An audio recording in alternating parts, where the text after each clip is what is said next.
Bismillahirrahmanirrahim. Alhamdulillahilladzi rafa'a ahlat ta'ah wa khafada ahlal ma'siyah. Wassalatu wassalamu ala Rasulillah Sayyidina Muhammad ibn Abdillah wa ala alihi wa sahbihi wa mawalah wa la hawla wa la quwata illa billah amma ba'du. Baiklah, pada kali ini kita mencoba belajar kitab Syarh Qatrun Nada. Qala al-musannifu rahimahullahu ta'ala wa nafa'ana bihi wa bi'ulumihi fid dharaini amin. Al-faslul awwalu, pasal yang pertama. Al-kalimatu wa aqsamuha. Pembahasannya adalah tentang kalimat dan bagian-bagiannya. Apa sih definisi daripada kalimat dan apa saja sih bagiannya? Nah, itu yang akan dibahas pada pasal yang pertama ini. At-ta'rifu bil kalimati, definisi daripada kalimat. Al-kalimatu qaulun mufradun. Kalimat itu adalah qaul atau ucapan yang tunggal. Itu definisi kalimat. Tentunya definisi ini adalah secara istilah ulama nahu. Nanti akan dijabarkan oleh tuan musannif nanti. Apa itu qaul, apa itu mufrad. Kita masuk ke syarahnya. Tutlaqul kalimatu, kalimat digunakan atau dipakai fil lugati pada bahasa Arab alal jumalil mufidati, di atas jumlah yang mufidah. Artinya kalimat secara bahasa itu dia dipakai atau digunakan untuk menunjukkan beberapa jumlah yang sudah mufidah, yang sempurna. Mana syahidnya? Kaqaulihi ta'ala, seperti firman Allah Subhanahu wa taala, kalla innaha kalimatun huwa qailuha.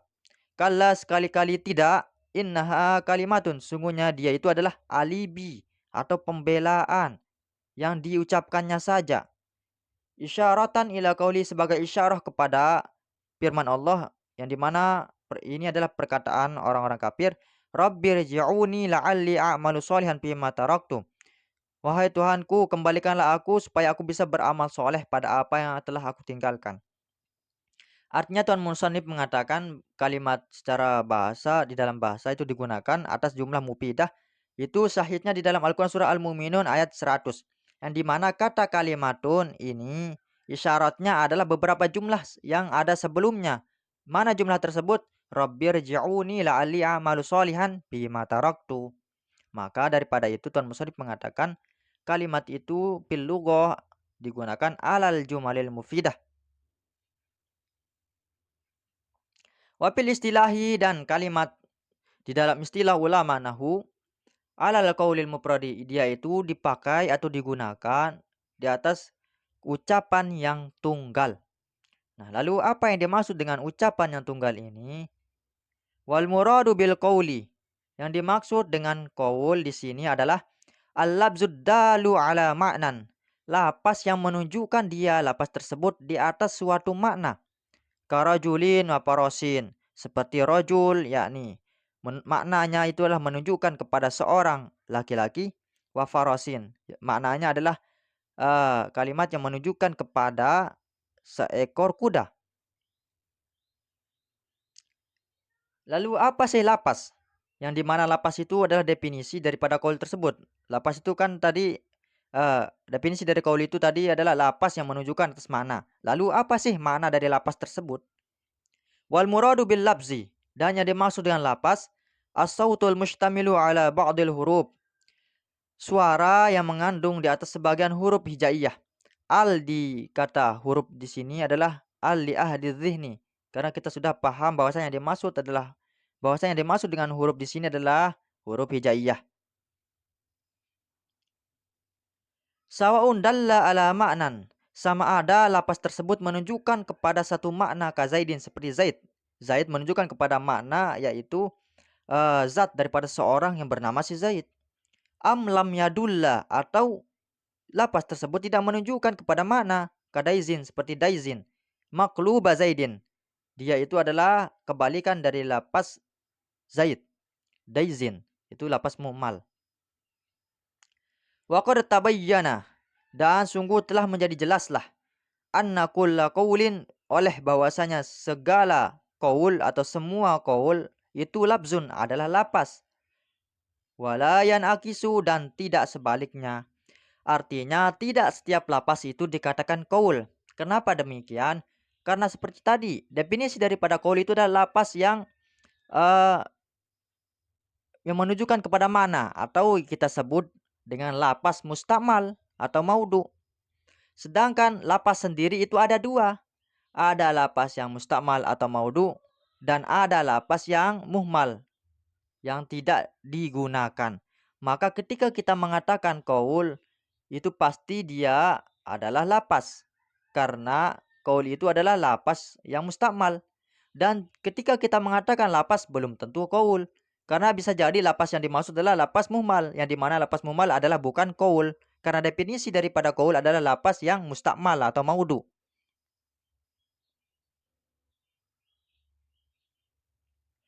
Wal muradu bil muprodi, dan yang dimaksud dengan mufrad pada definisi kalimat tersebut, yakni al kalimatu qaulun mufradun.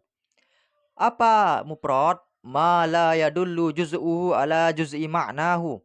Sesuatu yang tidak menunjukkan oleh partikularitasnya atau bahagian daripada sesuatu tersebut ala juz'i ma'nahu, di atas bagian daripada makna yang ditujunya.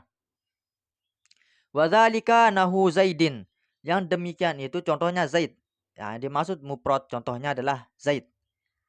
Fa inna ajza'ahu, maka sesungguhnya bagian-bagian daripada kalimat si Zaid, wahya azzayu wal ya'u wad dalu, yaitu ajza'nya adalah zal, ya dan dal pada kalimat Zaid.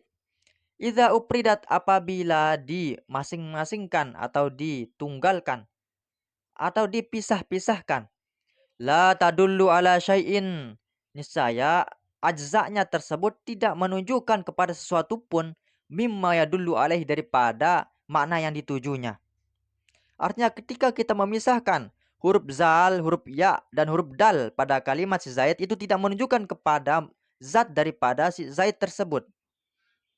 Nah, ya. Nah, itu yang dinamakan dengan mufrad. Apabila kita pisah daripada huruf zal, ya, dan dal, maka tidak menunjukkan kepada zat daripada lapas itu sendiri. Misalkan Zaid. Zaid itu kan menunjukkan kepada makna seseorang yang bernama si Zaid. Nah, ketika kita pisahkan huruf zal, ya, dan dal, itu tidak menunjukkan salah satu daripada huruf zal. Misalkan ke kepala si Zaid atau tangannya itu kan tidak. Nah, itu maka dikatakan lapas Zaid ini adalah lapas yang mufrad.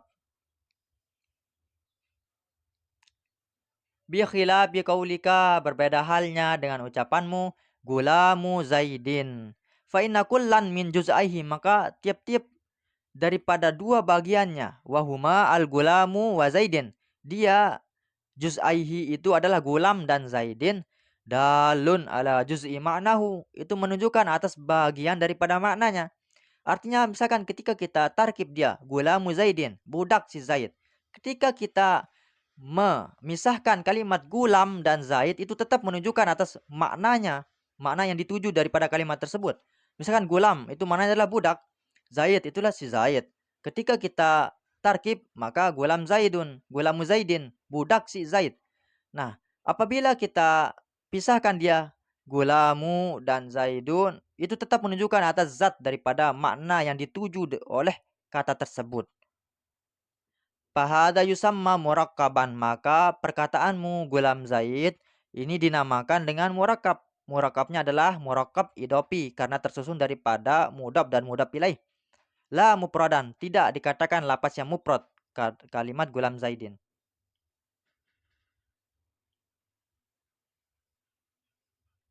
Fa in qulta, maka jika engkau mengatakan palima la ishtaratta, maka kenapa engkau tidak mensyaratkan fil kalimati, di dalam definisi kalimat itu akan al wada'a, kalimat wada' atau peletakan. Kenapa engkau tidak mengatakan al wada' atau wudi'a nanti di definisi tentang kalimat itu? Kama istarata mangkola, sebagaimana mensyaratkan oleh ulama yang mendefinisikan kalimat itu sebagai al kalimatu labzun wudi'a lima'nan mufradin. Kalimat itu adalah lapas yang diletakkan bagi satu makna yang tunggal. Nah, kenapa engkau tidak mensyaratkan ini? Misalkan ditanya Tuan Musanif, kenapa engkau tidak mensyaratkan pada definisi kalimat itu akan wadha' sebagaimana ulama mensyaratkan wadha' tersebut? Nah, Nanti akan diberikan penjelasannya. Kenapa beliau tidak mengatakan al-wada'? Qultu, aku mengatakan atau aku menjawab, innama ihtaju ila zalika. Hanya saja mereka para ulama membutuhkan kepada yang demikian itu. Demikian mensyaratkan definisi kalimat itu sebagai wudi'a. Ya, ini ada kata wudi'a itu maksudnya. Kenapa li'akhzihimul labzo jinsan lil kalimati? Karena mereka ulama tersebut menjadikan lapas sebagai jenis bagi kalimat. Wal labzu, sedangkan lapas yang kasimu ila maudu'in wa muhmalin, itu terbagi kepada lapas yang maudu dan lapas yang muhmal. Fahtaju ilal ihtirazi anil muhmali, maka mereka itu membutuhkan untuk mengantisipasi daripada lapas yang muhmal.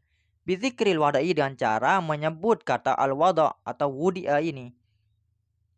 Nah, jadi penjelasannya kenapa engkau tidak mensyaratkan al-wada' pada definisi kalimat. Misalkan beliau ditanya, lalu beliau menjawab, ya karena saya mendefinisikan kalimat tersebut dan menggunakan kata qaul, yang dimana qaul itu sudah khusus, yang dimaksud adalah lapas yang mustakmal atau yang maudu, maka tidak perlu lagi untuk mengatakan wudi'a tersebut. Nah, berhubung ulama yang mendefinisikan kalimat dengan lapas, maka mereka membutuhkan kata wudi'a. Kenapa? Karena lapas itu ada dua, ada yang maudu dan ada yang muhmal. Nah, untuk menjaga daripada yang muhmal tersebut, maka dibutuhkan lapas atau kata wudi'a tersebut. Walamma akhastul qaula, dan tatkala aku menjadikan qaul jinsan lil kalimati sebagai jenis bagi kalimat, wa huwa khasun bil maudu'i, dan dia qaul itu khusus dengan lapas yang maudu atau yang mustakmal.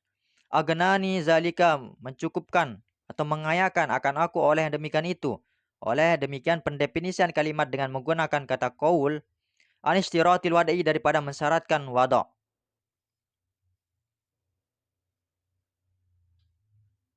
Fa'in kulta, maka jika engkau mengatakan palima adalta anil labzi ilal qaul, kenapa engkau memindahkan definisi kalimat itu menggunakan kata qaul daripada lapas? Kenapa engkau tidak menggunakan lapas gitu? Kultu, aku mengatakan, li'anna labzo, karena bahwasanya lapas itu jinsun ba'idun, adalah jenis yang ba'id atau yang ali, yang jauh. Kenapa dikatakan jinsun ba'id lapas itu? Li'intilaqihi alal muhmali wal mustamal. Karena penggunaan lapas itu alal muhmal wal mustamal, di atas kata yang muhmal dan mustamal. Kama zakarna, sebagaimana yang telah kami sebutkan. Muhmal itu adalah lapas yang tidak pernah digunakan atau yang tidak ada maknanya. Mustamal itu sebaliknya, digunakan dan ada maknanya.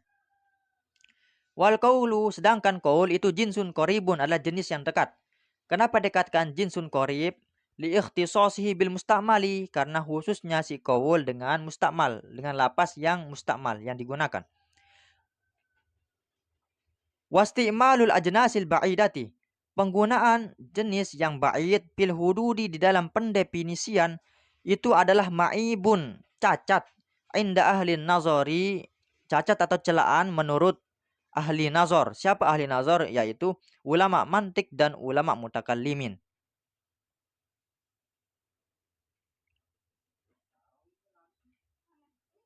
Lalu pembahasan yang kedua daripada pasal yang pertama. Aqsamul kalimati, bagian-bagian daripada kalimat atau unsur-unsur daripada kalimat. Apa saja sih bagiannya? Wahya ismun wa fi'lun wa harfun. Dia kalimat itu ada isim, fi'il dan huruf.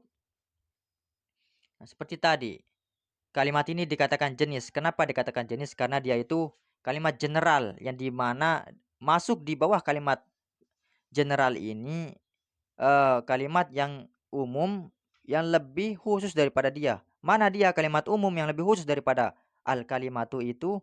Yakni ismun, fi'lun dan harfun. Atau kita sebut isim fi'il huruf ini adalah nau. Nau itu adalah lapas yang umum yang masuk di atas lapas yang lebih umum daripada dia. Mana lapas yang lebih umum daripada dia? Yaitu kalimat.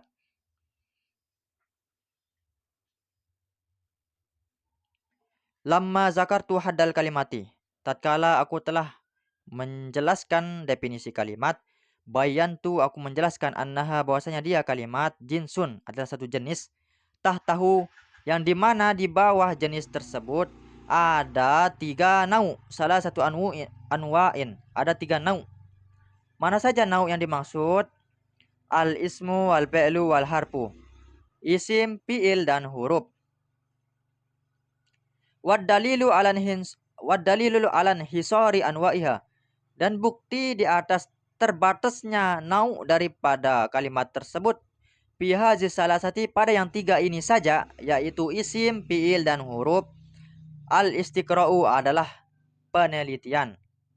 Fa inna ulama hadzal fani, maka sesungguhnya para ulama ilmu ini, yaitu ilmu nahu, tatabba'u kalamal arabi, mereka itu meneliti kalamnya orang Arab.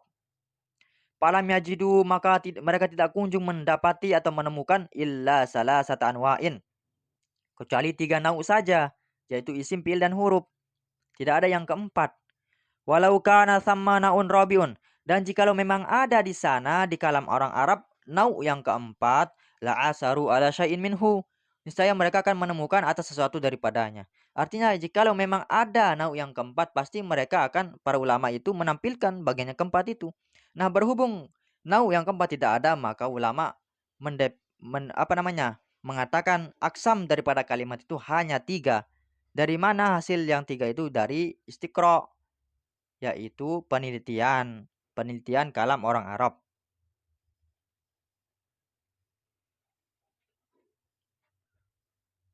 Qala al-faslus tsani al-ismu i'rabu wa bina'uhu wallahu a'lamu bis-shawab wa ilaihil marji wal ma'ab.